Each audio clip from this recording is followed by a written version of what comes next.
अनपढ़ बहू को मिला जबरदस्ती स्कूल भेजने वाला पढ़ा लिखा ससुराल। हमेशा की तरह नेहा आज भी एलईडी टीवी के सामने बैठकर कुकिंग चैनल देख रही थी और अपने आप से बातें कर रही थी। कितना सुंदर किचन है और कितने अच्छे बर्तन हैं। ये कांच का जग तो बहुत सुंदर लग रहा है। नेहा कुकिंग चैनल के वीडियोस में खोई हुई थी, तभी उसकी माँ संगीता जाकर पीछे से सिर में एक थप्पड़ मारते हुए कहती है, फिर तूने कुकिंग चैनल देखना शुरू कर दिया। पढ़ाई लिखाई में तो तेरा मन ही नहीं लगता, बस टीवी में घुसी रहती है। और तूने अपनी यूनिफॉर्म क्यों नहीं चेंज किया अब तक? ओहो माँ, इतनी देर तो पढ़ाई करके आई हूँ स्कूल में, फिर से तुमने पढ़ाई लिखाई की बातें शुरू कर दी। थोड़ी देर तो मुझे टीवी देखने दो। टीवी बाद में देखना, पहले ये बात बता कि तेरा टेस्ट था ना, कितने नंबर मिले तुझे? माँ वो मुझे तभी वहां नेहा का छोटा भाई मोहन और बड़ी बहन शीतल आ जाती हैं। मोहन कहता है, माँ नेहा दीदी से क्या पूछ रही हो? मैं बताता हूँ, आज इन्हें मैथ्स के टेस्ट में 50 में से 3 नंबर मिले हैं। हाँ माँ, मोहन सही कह रहा है। और टीचर कह रही थी कि नेहा का पढ़ाई लिखाई में बिल्कुल भी मन नहीं लगता। वो स्कूल में भी बैठी इधर उधर देखती रहती है और जब टीचर समझाते हैं तो वो ध्यान ही नहीं देती। और माँ टीचर तो आज कह रही थी कि पता नहीं दीदी 8वें में कैसे पहुंच गई, उसे तो पहली क्लास के बच्चे की बुक भी पढ़ना नहीं आता। माँ आप तो नेहा का स्कूल से नाम कटवा दो, वैसे भी उसे पढ़ना लिखना तो नहीं आता, कम से कम घर का काम करेगी और आपकी मदद किया करेगी। ये सुनकर नेहा बहुत खुश हो जाती है और कहती है, हाँ ये तो दीदी सही कहती है, वैसे भी मुझे पढ़ाई लिखाई का बिल्कुल शौक नहीं है, खाना ही तो बनाना रहता है। भगवान, मैं इस लड़की की सोच से परेशान हो गई हूँ। इसे जीवन में पढ़ाई लिखाई की अहमियत का पता ही नहीं है। मेरी तरह और कितनी लड़कियां हैं गांव में जिन्होंने पढ़ाई नहीं की, उनकी जिंदगी तो अच्छी है, मेरी भी अच्छी हो जाएगी। समय बीतता है लेकिन नेहा का पढ़ाई में बिल्कुल भी मन नहीं लगता। नेहा के माता पिता के साथ उसके टीचर्स भी नेहा की पढ़ाई को लेकर बहुत परेशान थे। एक दिन नेहा की टीचर मंजीता ने नेहा के माता पिता को स्कूल बुलाया और उन्हें समझाकर बोली, देखिए सभी क्लासेस का रिजल्ट आ गया, आपके दोनों बच्चे मोहन और शीतल अच्छे नंबरों से पास हो गए, लेकिन आई एम सॉरी टू से आपकी बेटी नेहा 8वीं में चौथी बार फेल हो गई है। देखिए मैं समझ सकता हूँ कि नेहा का पढ़ाई लिखाई में मन नहीं लगता, प्लीज आप एक और चांस दे दीजिए उसे। आप समझने की कोशिश कीजिए, उसे एक चांस देकर कोई फायदा नहीं है, क्योंकि उसका मन पढ़ाई में लगता ही नहीं। इससे तो अच्छा है कि आप उसे घर पर बैठाइए और कुछ और करवाइए जो वो करना चाहती है। रणजीत और संगीता के बहुत रिक्वेस्ट करने पर भी टीचर उसे अपनी क्लास में वापस नहीं लेती। जहां एक तरफ नेहा के माता पिता इस बात से बहुत दुखी थे, तो वहीं नेहा को इस बात का कोई फर्क नहीं पड़ रहा था। वो अपने घर की तरफ निकल पड़ते हैं। तभी रास्ते में नेहा की 2 सहेलियां सीता और सविता मिलती हैं। सीता कहती है, अरे नेहा तो स्कूल से आ रही है ना, तुझे भी कोई ट्रॉफी मिली या नहीं? सीता, इसे ट्रॉफी नहीं से अंडे मिले, अंडे पूरे 1 दर्जन। क्यों नेहा? ऐसा कहकर उसकी दोनों सहेलियां हंसने लगती हैं, लेकिन नेहा को इससे भी कोई फर्क नहीं पड़ता। तभी वो लोग घर आ जाते हैं। नेहा कपड़े चेंज करके फिर से टीवी देखने बैठ जाती है। उसे टीवी देखते देखते शाम हो जाती है। तब उसके पिताजी उससे कहते हैं, नहीं बेटा, तो क्या हुआ अगर उस स्कूल में तुम्हें टीचर वापस नहीं ले रही है? अगर तुम पढ़ना चाहोगी तो मैं तुम्हारा दूसरे स्कूल में एडमिशन करवा दूंगा। नहीं पिताजी, मैंने आपको कितनी बार कहा कि मुझे पढ़ाई नहीं करनी है, आप लोग क्यों जबरदस्ती कर रहे हैं? हाजी, मेरी माँ ने तो कोई अच्छा लड़का देखकर उसकी शादी करवा दीजिए। अपनी माँ की बात सुनकर नेहा अपने कमरे में चली जाती है, जहाँ शीतल बैठकर पढ़ाई कर रही थी। शीतल नेहा को देखकर कहती है, नेहा अभी भी समय है, तू मन लगाकर पढ़ना शुरू कर दे। मैं मम्मी पापा को तेरा फिर से एडमिशन करने के लिए मना लूंगी। नहीं दीदी, मुझे नहीं पढ़ना है, बल्कि मुझे तो शादी करनी है। अगले दिन नेहा के ताऊजी घर आते हैं। रणजीत और संगीता मिलकर उन्हें सारी बातें बताते हैं। नेहा के ताऊजी कहते हैं, अरे ठीक है, फिर अगर शीतल पढ़कर लॉ करना चाहती है तो उसे पढ़ने दो, और अगर नेहा नहीं पढ़ना चाहती तो उसकी शादी कर दो। वैसे भी मेरी नजर में एक बहुत अच्छा लड़का है, देवेश नाम है उसका, परिवार भी बहुत अच्छा है और सभी लोग बहुत अच्छे हैं, और उनके घर में सभी लोग हायर एजुकेटेड भी हैं। हमारी नेहा बहुत खुश रहेगी वहां पे। इस तरह नेहा की देवेश से बातचीत चलती है और फिर रिश्ता पक्का हो जाता है। और कुछ दिनों में ही नेहा की देवेश से शादी हो जाती है और नेहा शादी करके घर आ जाती है। गृह प्रवेश के लिए सामने कलश रखकर उसकी नंद मिताली कहती है, the grand welcome of my भाभी, गृह प्रवेश कीजिए। मिताली को इंग्लिश बोलते देखकर नेहा उसका मुंह देखती रहती है। नेहा कलश गिराकर गृह प्रवेश करती है। थोड़ी देर सभी लोग हॉल में बैठकर एक दूसरे से बातें करते हैं। फिर नेहा की सास कहती है, बातें बहुत हो गई मिताली, अपनी भाभी को उनके रूम में छोड़ो। मिताली नेहा को लेकर उसके कमरे में जाती है और उसे उसका रूम दिखाते हुए कहती है, कम ऑन भाभी, मैं आपको आपके रूम से इंट्रोड्यूस करवाती हूँ। ये आपका बेडरूम है और हाँ, इस कमरे में आपकी हेयर एक्सेसरीज रहेंगी, ये आपके मेकअप रहेंगे, यहाँ आपकी नाइट ड्रेस और यहाँ आपकी डेली वेयर ड्रेसेस। वैसे भाभी, आप मुझे ऐसे आश्चर्य से क्यों देख रही हैं? लगता है आप थक गई हैं। आराम कर लीजिए, कल बात करते हैं। ऐसा कहकर मिताली कमरे से चली जाती है। तब नेहा अपने मन में सोचती है, हे भगवान, ये लोग कितने पढ़े लिखे हैं, इतनी इंग्लिश बोलते हैं, मुझे तो उनकी बात ही समझ नहीं आती। खैर छोड़ो, मुझे कौन सा इंग्लिश समझने में इंटरेस्ट है। अगले दिन सुबह उठकर नेहा रसोई में जाती है तो रसोई को देखकर अपने मन में सोचती है, कितनी सुंदर रसोई है, बिल्कुल वैसी ही जैसे मैंने टीवी में देखी थी। कितने सुंदर बर्तन हैं। अब तो मेरी पढ़ाई से जान छूटी। मैं खाना बनाऊंगी और अपने पति के पैसे पर ऐश करूंगी। उसकी जिठानी नीलम उसे देखकर कहती है, आओ नेहा, मैं तुम्हारा ही इंतजार कर रही थी। बताओ, मैं तुम्हारे लिए नाश्ते में क्या बना दूं? अरे भाभी, आप क्यों परेशान होंगी? मैं अपना नाश्ता खुद ही बना लूंगी। बल्कि मैं तो आप सबका भी नाश्ता बना दूंगी। मुझे नाश्ता बनाना अच्छी तरह आता है। अच्छा, मिलकर नाश्ता बना लेते हैं। अब नीलम और नेहा दोनों मिलकर नाश्ता लगाते हैं और सभी लोगों को लगा देते हैं। आपस में बातें करते हुए नाश्ता करते हैं। अब नेहा की शादी को 1 हफ्ता बीत चुका था, लेकिन नेहा अपनी शादी से बहुत खुश थी। एक दिन नेहा अपने पति देवेश से कहती है, सुनिए जी, मैं कह रही थी कि मुझे शॉपिंग पर ले चलिए ना। मुझे अपने लिए कुछ चीजें लेनी है और रसोई के लिए भी कुछ सामान लेना है। नेहा, अभी अभी तो तुम्हारी शादी हुई है, तुम्हारे पास तो बहुत सारी चीजें हैं, इतनी जल्दी शॉपिंग की क्या जरूरत है? अरे देवेश बेटा, अगर वो शॉपिंग पर जाना चाहती है तो क्या बुराई है? हमारे यहाँ तो इतना बड़ा मॉल है, उसे शॉपिंग पर ले जाओ। ऐसा करो कि भैया भाभी को भी साथ ले जाओ। बेचारी नीलम भी कहीं घूमने नहीं जा पाती, बस घर के काम में उलझ कर रह जाती है। ठीक है पिताजी, जैसा आप कहें। अब देवेश, नेहा, अमर और नीलम सभी लोग मॉल में शॉपिंग के लिए जाते हैं। नेहा स्टैचू पर लगी एक ड्रेस देखती है। तभी मॉल का वर्कर आता है और कहता है, yes ma'am, may I help you? जी, क्या कहा आपने? Ma'am, I just want to help you. Tell me which type of dress do you want? हे भगवान, मुझे तो इंग्लिश बिल्कुल भी नहीं आती। पता नहीं है क्या कह रहा है। Okay, we will find ourselves. Could you please leave me alone? मेरे माता पिता ने पहले ही बताया था कि ये लोग बहुत ज्यादा पढ़े लिखे हैं, इसीलिए तो भाभी इंग्लिश में जवाब दे रही है। मुझे तो आता ही नहीं है। Neha, are you all right? Devesh ji, मैं तो कह रही हूँ कि यहाँ से चलते हैं। मुझे यहाँ अच्छा नहीं लग रहा है। Oh Neha, doesn't matter, it is. चलो हम ड्रेस चूज करते हैं अपने लिए। नीलम नेहा को अपने साथ ड्रेस काउंटर पर ले जाती है और उसे भी एक ड्रेस दिलवाती है। खुद भी एक ड्रेस लेती है। फिर वो कुछ और चीजें भी खरीदती है। फिर वो लोग रेस्टोरेंट जाते हैं। रेस्टोरेंट में जब मेन्यू आता है तब देवेश नेहा से कहता है, तुम ऑर्डर करो ना, तुम्हें क्या खाना है? नहीं नहीं देवेश जी, आप लोग खुद ही ऑर्डर कर लीजिए। अरे नहीं नहीं, आज हम लोग तुम्हारी ही पसंद का खाना खाएंगे, प्लीज ऑर्डर करो। अब नेहा मेन्यू देखते हुए मन ही मन सोच रही थी, हे भगवान, मुझे तो कुछ आता ही नहीं है। ये क्या लिखा है, मुझे तो समझ ही नहीं आ पाएगा।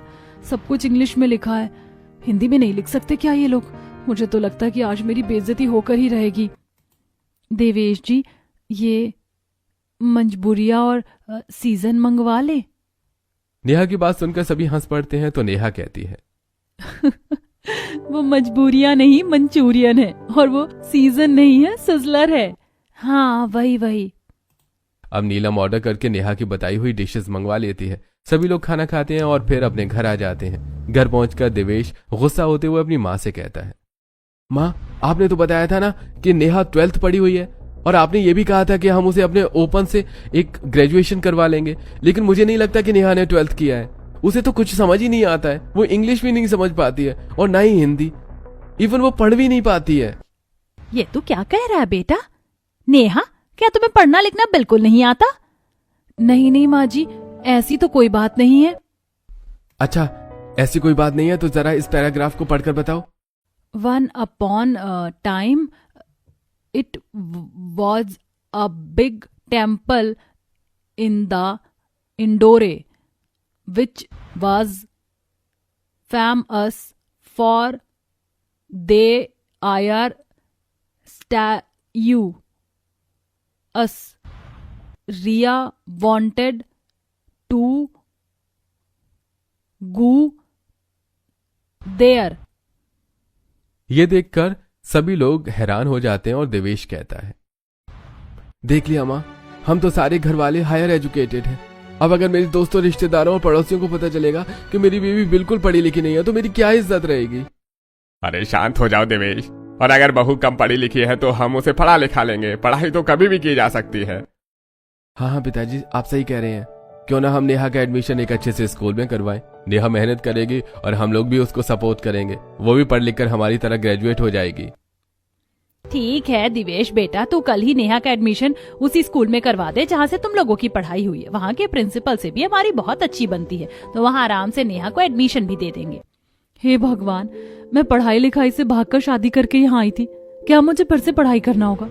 मैं तो खुश हो रही थी कि मुझे पढ़ाई लिखाई नहीं करना पड़ेगा, लेकिन खुशी का क्या भरोसा कि वो कब तक टिके। लगता है मेरे जीवन से ये खुशी खत्म होने वाली है।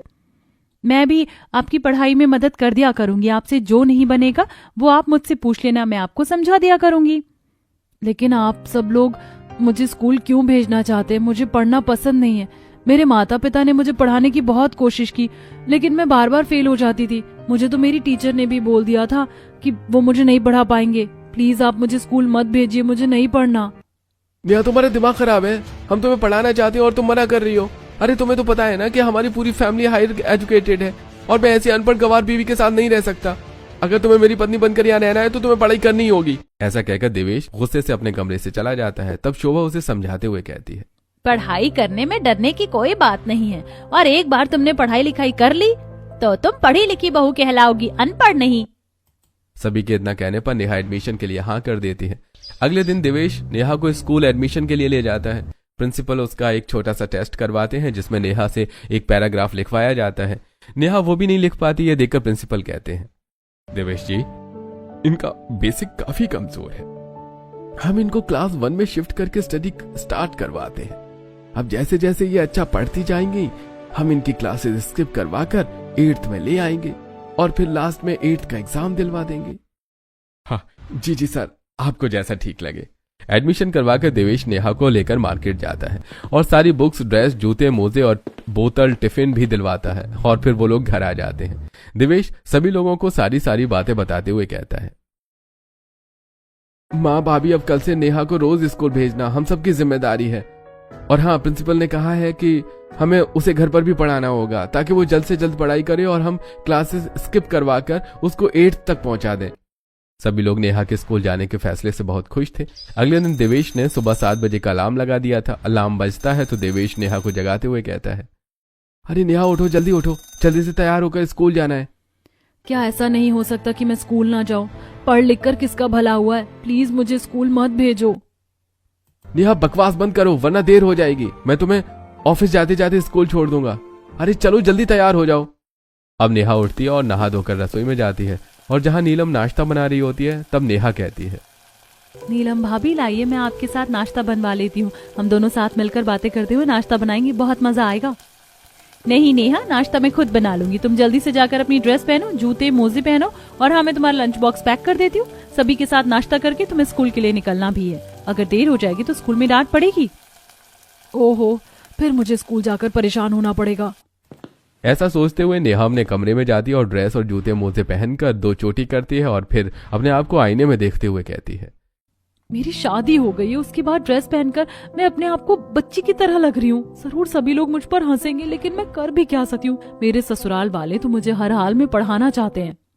नेहा ड्रेस पहनकर बाहर आती है तो सभी लोग उसे देखकर बहुत खुश होते हैं। तो कमलेश कहता है, अरे तुम लोग तो स्कूल ड्रेस में बहुत अच्छी लग रही हो। बिल्कुल किसी स्कूल की बच्ची की तरह। चलो चलो, अब सभी लोग जल्दी से नाश्ता कर लो, फिर देवेश तुम्हें स्कूल छोड़ते हुए ऑफिस चला जाएगा। सभी लोग साथ मिलकर नाश्ता करते हैं। उसके बाद नीलम लंच बॉक्स लाकर नेहा को देती है और फिर सभी लोग नेहा को दरवाजे तक छोड़ने आते हैं। नेहा देवेश की बाइक पे बैठकर स्कूल के लिए निकल जाती है। रास्ते में नेहा देवेश से कहती है, देवेश, तुम्हें पक्का यकीन है ना कि मैं पढ़ लिख पाऊंगी? क्योंकि मेरा तो पढ़ाई में बिल्कुल मन नहीं लगता है। कहीं ऐसा ना हो कि टीचर मुझे पढ़ाने के लिए ही मना कर दे। नेहा फालतू बहाने बनाना बंद करो। पढ़ाई लिखाई से ही अच्छी जिंदगी होती है और तुम मेरी पत्नी हो, तुम्हें तो पढ़ा लिखा होना ही चाहिए। ये लो, तुम्हारा स्कूल आ गया है और चलो जाओ, शाम को मैं तुम्हें लेने आ जाऊंगा। और हाँ, चिंता मत करना, मन लगाकर पढ़ना, सब कुछ ठीक होगा। देवेश नेहा को छोड़कर ऑफिस चला जाता है। नेहा स्कूल के अंदर जाती है। वो जैसे ही अपनी क्लास में जाती है सभी बच्चे उसे देखकर हंसने लगते हैं। चिंकी कहती है, अरे आंटी, आप स्कूल आई हो? ये मम्मी का नहीं, बच्चों का स्कूल है। आप अपने बच्चों को स्कूल भेजो। चिंकी, लगता है आंटी धोखे से यहाँ आ गई हैं। उन्हें कॉलेज जाना होगा, वो रास्ता भूल गई होंगी ना। टीचर क्लास में आ जाती है और सभी बच्चों को डांटते हुए कहती है, शांत हो जाओ तुम लोग, किसी का ऐसे मजाक उड़ाना अच्छी बात नहीं है। नेहा, लोगों की बातों पर बिल्कुल ध्यान मत देना। पढ़ाई की कोई उम्र नहीं होती और हम अपनी पढ़ाई किसी भी उम्र में कंप्लीट कर सकते हैं और तुम्हें ये बात साबित भी करनी है। जाओ अपनी जगह पर बैठ जाओ। अब नेहा अपनी जगह पर जाकर बैठ जाती है और टीचर बोर्ड पर समझाती है, लेकिन नेहा को कुछ समझ नहीं आता। वो मन में सोचती है, ये क्लास कब खत्म होगी और कब दिवेश जी आएंगे। मैं उनके साथ घर जाऊंगी, मेरा स्कूल में बिल्कुल भी मन नहीं लगता। बच्चों, लंच टाइम हो गया है, अब आप लंच कर लो, उसके बाद क्लास फिर कंटिन्यू होगी। ऐसे ही लंच टाइम हो जाता है। नेहा अकेली बैठकर अपना लंच करती है। शाम को क्लास खत्म होने के बाद वो स्कूल से बाहर खड़े होकर दिवेश का इंतजार करती है। दिवेश उसे लेने जाता है, दोनों घर आ जाते हैं। तब नेहा के ससुर पूछते हैं, अरे आज तुम्हारा स्कूल का पहला दिन कैसा रहा? तुम्हें स्कूल में अच्छा तो लगा ना? पिताजी, स्कूल में सभी बच्चे मेरा मजाक उड़ा रहे थे और कोई भी मुझसे बात नहीं कर रहा था। वैसे भी मेरा पढ़ाई लिखाई में मन नहीं लगता। आप लोग क्यों मुझे जबरदस्ती पढ़ाना चाहते हैं?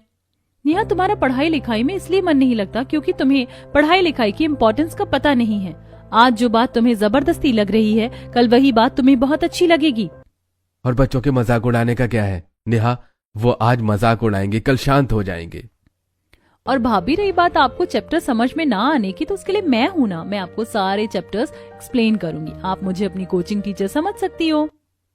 सभी के समझाने के बाद भी नेहा को पढ़ाई लिखाई में कोई इंटरेस्ट नहीं आता। रात हो जाती है। तभी मिताली नेहा के कमरे में आती है और कहती है, नेहा भाभी, भैया ने मुझे कहा था कि मैं आपको रात को रोज पढ़ा दिया करूं, तो चलो बैठो, आज मैं आपको मैथ्स के कुछ क्वेश्चन समझा देती हूँ। चलो अपना बैग निकालो।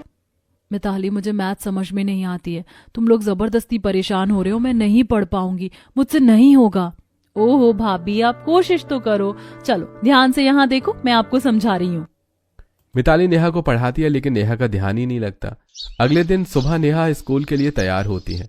उसके बाद वो नाश्ते की टेबल पर जाती है जहां सभी लोग बैठे थे। नेहा अपनी सास से कहती है, माँ जी, मैं तो अभी भी कहती हूँ कि मुझे स्कूल मत भेजिए। मैं नीलम भाभी के साथ घर का सारा काम करवा लूंगी। मुझे रसोई का काम करना बहुत अच्छा लगता है, लेकिन मुझे पढ़ना बिल्कुल अच्छा नहीं लगता। नेहा, तुम्हें कितनी बार समझाया कि ये सारी बातें सोचना बंद करो और चलो जल्दी से नाश्ता कर लो, तुम्हारे स्कूल का समय हो रहा है। हाँ नेहा, चलो बैठो, नाश्ता करो। तब तक मैं रेडी हो जाता हूँ, तुम्हें स्कूल छोड़ता हूँ और फिर मैं ऑफिस निकल जाऊंगा। और नेहा, तब तक मैं तुम्हारा लंच बॉक्स तैयार कर देती हूँ। आज मैं तुम्हारे लंच बॉक्स में आलू के पराठे रख दूंगी। तुम्हें लंच में आलू के पराठे खाकर बहुत मजा आएगा।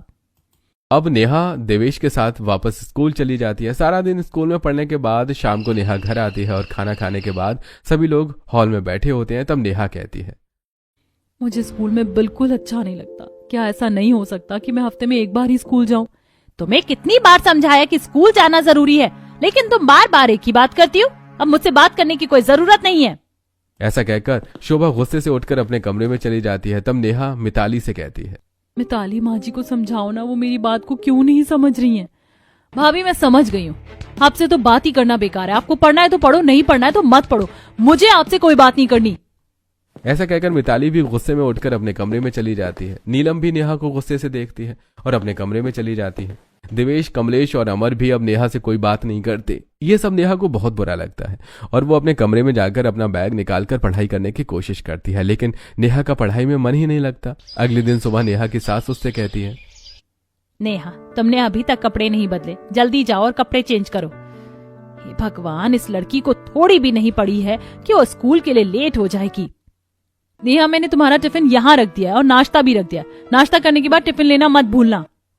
इसी तरह सभी लोग नेहा को फोर्स करके स्कूल के लिए तैयार कर देते हैं और देवेश नेहा को स्कूल में छोड़ देता है। अगले दिन नेहा अपना पेट पकड़कर अपनी सास के पास आती है और कहती है, माँ जी, आज मेरे पेट में बहुत दर्द है, प्लीज आज मैं स्कूल नहीं जा पाऊंगी। ठीक है बेटा, अगर आज तुम्हारे पेट में दर्द है तो तुम जाकर अपने कमरे में आराम करो। दिवेश आज तुम्हारी एप्लीकेशन दे देगा। अपनी सास के कहने पर नेहा अपने कमरे में चली जाती है और दरवाजे को बंद करके नाचने लगती है और कहने लगती है, ये मैंने तो बहाना बना दिया, अब मुझे स्कूल नहीं जाना पड़ेगा। नेहा को नहीं मालूम था कि देवेश बाथरूम में है। नेहा नाच रही थी, तभी देवेश बाथरूम से निकलता है और नेहा को नाचता देखकर गुस्सा हो जाता है और फिर वो दरवाजा खोलकर बाहर आ जाता है। नेहा भी बाहर हॉल में आ जाती है। तब देवेश सभी के सामने सारी बातें बताकर कहता है, माँ, पिताजी, यदि कोई खुद ना पढ़ना चाहे तो हम उसे जबरदस्ती कैसे पढ़ा सकते हैं? मुझे लगता है कि नेहा को अनपढ़ रहने का ही शौक है। वो किसी भी कीमत पर मन लगाकर पढ़ना नहीं चाहती। ये तो बहुत गलत बात है। तुम बच्ची तो नहीं हो कि इतना भी ना समझ सको कि पढ़ाई लिखाई की जिंदगी में क्या इम्पोर्टेंस है। भाभी, इतने सपोर्ट के बाद भी अगर आप नहीं पढ़ पाएंगी तो कैसे काम चलेगा? अरे नेहा बेटी, थोड़ा समझदारी से काम लो। तुम मायके में ना पढ़ पाई तो ना सही, लेकिन ससुराल में तो पढ़ लो। रहने दीजिए पिताजी, उसे मत समझाइए, वो नहीं समझेगी। मैंने तो फैसला कर लिया है, मैं किसी अनपढ़ पत्नी के साथ नहीं रह सकता। अगर नेहा पढ़ लिख कर अपने आप को ग्रेजुएट नहीं करेगी तो मैं उसे डिवोर्स दे दूंगा। देवेश गुस्से से अपने कमरे में चला जाता है। तब नेहा रोते हुए सभी से कहती है, माँ जी, पिताजी, भैया, भाभी, आपने सुना देवेश जी क्या कह रहे हो? मुझे डिवोर्स दे देंगे। नहीं नहीं, मैं आप लोगों के बिना नहीं रह सकती। अरे बेटा, तुम्हें तो कितनी बार समझाया है कि पढ़ लिख ले। हमारे घर में सब बहुत पढ़े लिखे हैं। इनके बीच में एक अनपढ़ बहू का होना ठीक नहीं है। तुम ही तो नहीं समझती हो। ठीक है पिताजी, आप लोग यही चाहते हैं ना कि मैं मन लगाकर पढूं, तो मैं आज से मन लगाकर पढ़ाई करूंगी। मैथ्स और इंग्लिश को ध्यान से समझूंगी। पढ़ाई के नाम से बिल्कुल नहीं भागूंगी। और हाँ, बच्चे मेरा मजाक उड़ाएंगे तब भी मैं बुरा नहीं मानूंगी। और कभी भी स्कूल का गैप नहीं करूंगी। लेकिन प्लीज आप देवेश जी को समझाइए कि वो ऐसी बातें फिर ना सोचें। बेटा, जिस दिन तुम अच्छी तरह पढ़ाई करने लगोगी ना, तुम देखना देवेश का गुस्सा भी उड़न छू हो जाएगा। अब ज्यादा परेशान मत हो और शांत हो जाओ। और भाभी, मैं हूं ना, मैं आपको सब कुछ पढ़ाऊंगी। आप मन लगाकर पढ़ना, फिर देखना कि आप कितनी जल्दी जल्दी पढ़ाई में आगे निकलती हो। ठीक है मिताली, आज से तुम मुझे रोज पढ़ाना, मैं पूरा मन लगाकर पढ़ूंगी। फिर क्या था, नेहा की पढ़ाई का सिलसिला शुरू हो जाता है। नेहा जब तक घर में रहती है पढ़ाई करती रहती है। नेहा बहुत मन लगाकर पढ़ रही थी। तभी नीलम वहां कॉफी लेकर आती है और कहती है, नेहा, मिताली, मैं तुम दोनों के लिए कॉफी लेकर आई हूँ। इससे नींद नहीं आएगी और पढ़ाई अच्छी तरह होगी। हाँ भाभी, थैंक यू सो मच। आप यहाँ रख दीजिए। ये क्वेश्चन मुझे जरा फिर से समझाना। नेहा मन लगाकर पढ़ाई करती है। अगले दिन वो स्कूल जाती है और अपना होमवर्क टीचर को चेक करवाती है। टीचर भी नेहा का होमवर्क देखकर बहुत खुश हो जाती है। धीरे धीरे नेहा स्कूल के बच्चों से दोस्ती कर लेती है और मन लगाकर पढ़ाई करना शुरू कर देती है। एक दिन टीचर सभी स्टूडेंट्स को बताती है, बच्चों, कल से तुम्हारे टेस्ट है, अच्छी तरह से तैयारी करना। नेहा, तुम भी अच्छी तरह पढ़ाई करना। वैसे आजकल तुम्हारा पढ़ाई में परफॉर्मेंस बहुत अच्छा हो गया है। अगर तुम्हारा टेस्ट कल अच्छा गया तो प्रिंसिपल से बात करके मैं तुम्हें क्लास 2 में एडमिशन दिलवा दूंगी। आप चिंता मत कीजिए टीचर, मैं अच्छे से टेस्ट दूंगी और अच्छे नंबर भी लेकर आऊंगी। नेहा स्कूल से घर आती है तो खाना खाकर पढ़ने बैठ जाती है। वो बहुत अच्छी तरह से पढ़ाई करती है। अगले दिन टेस्ट देती है और टेस्ट के मार्क्स बहुत अच्छे आते हैं। टेस्ट के मार्क्स देखकर नेहा की टीचर देवेश से कहती है, नेहा पढ़ाई में काफी अच्छा स्कोर कर रही है। अब हमें उसे क्लास 2 में बैठा देना चाहिए और जैसे ही उसकी क्लास 2 में स्कोरिंग सही हो जाएगी तो हम उसे आगे बढ़ा देंगे। ठीक है मैम, आपको जो ठीक लगता है वो कीजिए। मैं क्लास 1 की सारी फीस भर देता हूँ। अब देवेश क्लास 1 की सारी फीस भर देता है। नेहा क्लास 2 में बैठकर क्लास 2 की पढ़ाई के लिए मेहनत करती है।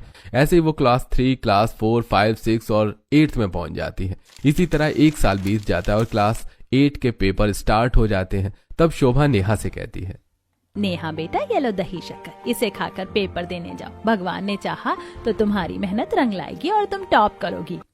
माँ जी, मुझे भी पूरा यकीन है कि इस बार मैं क्लास 8 में टॉप करूंगी। नेहा के एग्जाम शुरू हो जाते हैं। वो बहुत मन लगाकर एग्जाम देती है। कुछ दिनों के एग्जाम का रिजल्ट आ जाता है और सचमुच नेहा टॉप करती है और घर के सभी लोग इस बात से बहुत खुश होते हैं और नेहा का 10th में एडमिशन करा देते हैं। 10th में नेहा को सभी बच्चों के साथ अच्छा लगता है क्योंकि सभी लगभग नेहा के बराबरी के थे। नेहा मन लगाकर पढ़ती है और 10th में भी टॉप करती है। नेहा की फोटो अखबार में छपती है। देवेश सभी को नेहा की फोटो दिखाते हुए कहता है, पिताजी देखिए, नेहा ने टॉप किया है और उसकी फोटो अखबार में छपी है और कल नेहा का अवार्ड फंक्शन है, हम सभी को वहां जाना है। अगले दिन सभी लोग नेहा के अवार्ड फंक्शन में पहुंचते हैं और पेपर पढ़कर नेहा के घर वाले भी फंक्शन में आते हैं। सभी लोग नेहा को अवार्ड लेते देखकर बहुत खुश होते हैं और नेहा भी अवार्ड लेकर अपने घर वालों के पास आती है और खुश होते हुए अपने मम्मी पापा से कहती है, माँ, पिताजी देखिए, आखिर मैंने पढ़ाई में आप लोगों का दिल जीत लिया। मेरे ससुराल वालों ने मुझे भी एक टॉप स्टूडेंट बना दिया। हाँ हाँ बेटा, और तुमने साबित कर दिया कि ज्ञान हासिल करने की कोई उम्र नहीं होती। ज्ञान तो किसी भी उम्र में हासिल किया जा सकता है। नेहा ने आगे भी अपनी पढ़ाई जारी रखी और न सिर्फ ग्रेजुएशन किया बल्कि LLB में भी टॉप किया और आज नेहा शहर की एक जानी मानी वकील है।